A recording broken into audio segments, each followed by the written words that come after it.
श्रीमान योगी भाग 2 कथा 21. राजगडाची सदर दररोज येणाऱ्या सरदारांनी परत होती. खलबत खाण्यात खलबते शिजत होते. फडातून नवे हुकूम सुटत होते. राजांना क्षणाची उसंत नव्हती. राजगडाची भक्कम नाकेबंदी केली होती.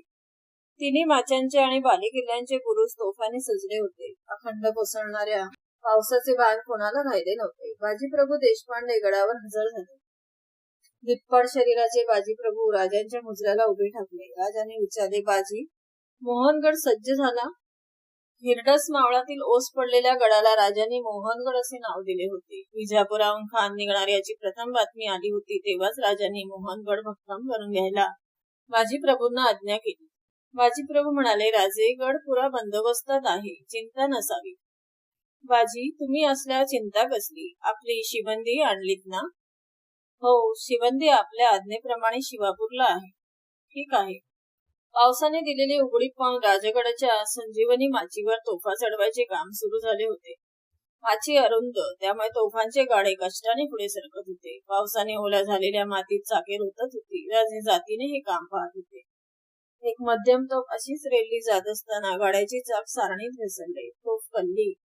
अरुंद जागेमुळे जनावरे आणणे कठीण होते. माणूसबळाने तोफ वर घेण्याचे काम चालू होते. अडचणीच्या जागेमुळे आणि चिखलामुळे तोफ गाडा रेसभरही सरकत नव्हता.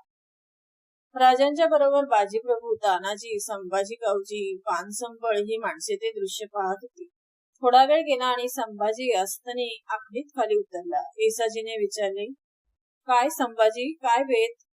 आता धावतोच की, म्हणत संभाजी गावजी गाड्याजवळ गेला. साऱ्यांना त्याने बाजूला केले.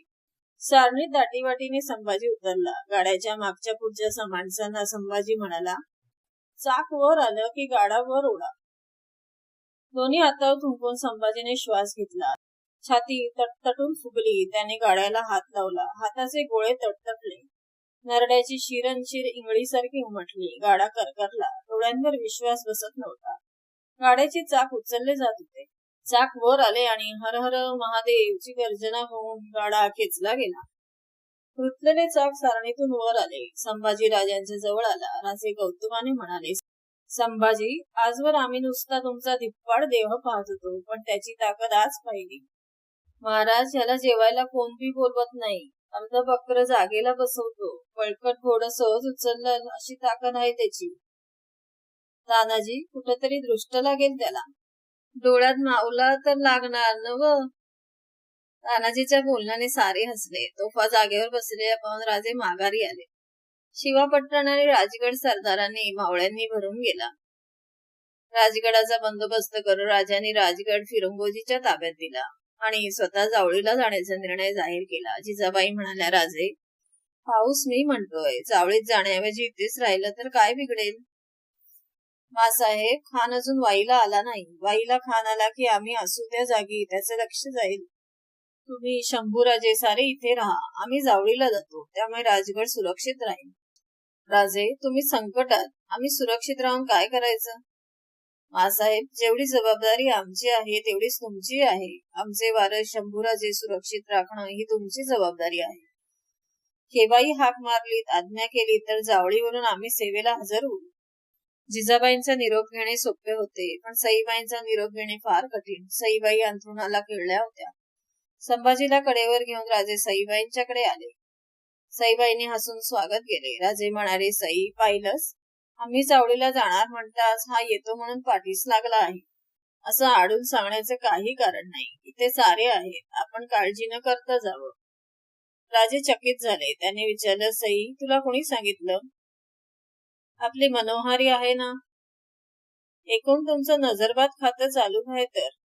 राणीसाहेब, आपण आजारी असता पाऊल उचलणं कठीण जात आहे. ते मला माहित आहे. माझी चिंता करू नये. आपण जावं, खानाचा पराभव करावा. इतकं सोपं आहे ते? आम्हाला तुमचा भरोसा आहे, सईबाई म्हणाल्या. जेव्हा तुळजाभवानीला आणि विठोबाला हात घातला तेव्हाच त्याचं बाशिंग बळ खचलं आहे. राजे गहिवरले. सई, किती सहजपणे दुसऱ्याला आत्मविश्वास देऊन मोकळी होतेस. राजाने सईबाईंचा निरोप घेतला. जिजाबाईंचे पाय शिवून राजे जावळीला भर पावसात निघाले. फिरंगोजी म्हणाले, राजे, एक विनंती आहे. सांगा फिरंगोजी.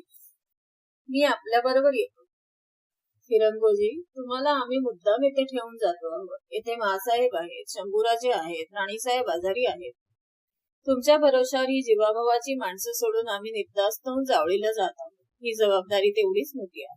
फिरंगोजीने मुजरा केला. 4 पावले पुढे गेलेले राजे मागे वळले. फिरंगोजींना म्हणाले, राणीसाहेब आजारी आहेत. त्यांचा क्षेमकुशल दररोज कळवीत चला. राजांनी राजगड सोडला. खान कृष्णा काठाने वाई जवळ करत होता. राजे जावळीला आले. जावळी खोऱ्याला छावणीचे स्वरूप आले. खोऱ्यातल्या प्रत्येक खेड्यात राजांचे सैन्य पसरले होते. भर पावसात राजे जावळीला सैन्याची जुळवाजुळव करत होते.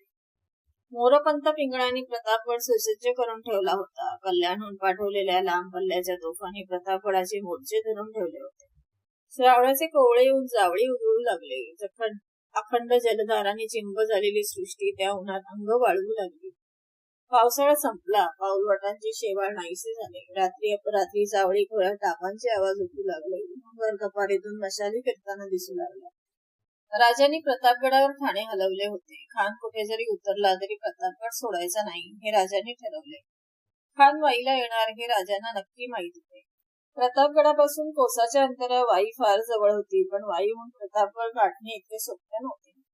घनदाट रानाने आणि चोहो बाजूंच्या डोंगर खाशाने वेढलेल्या जावळी खोऱ्यात राजांचा प्रतापगड अगदी सुरक्षित होता.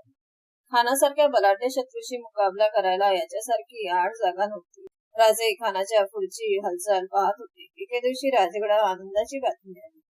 औरंगजेबाने सिंहासनारोहण प्रसंगी राजांना खास पोशाख व खुशीचे पत्र पाठवले होते. राजांना ती घटना अपेक्षितच होती. कायम नजर ठेवणाऱ्या प्रमुख पात्राचा अभिनय निदान आज तरी मोहक होता. पण ते समाधान फार काळ टिकले नाही. राजगडाहून सईबाईंची तब्येत बिघडल्याची वार्ता घेऊन स्वार आला. राजांना तातडीने बोलावले होते. चिंतातूर मनाने राजांनी प्रतापगड सोडला. व्हिडिओ आवडल्यास लाईक, शेअर आणि सबस्क्राईब करा आणि नोटिफिकेशनची बेल दाबा, म्हणजे माझे व्हिडिओ अपलोड होताच तुम्हाला नोटिफिकेशन मिळेल.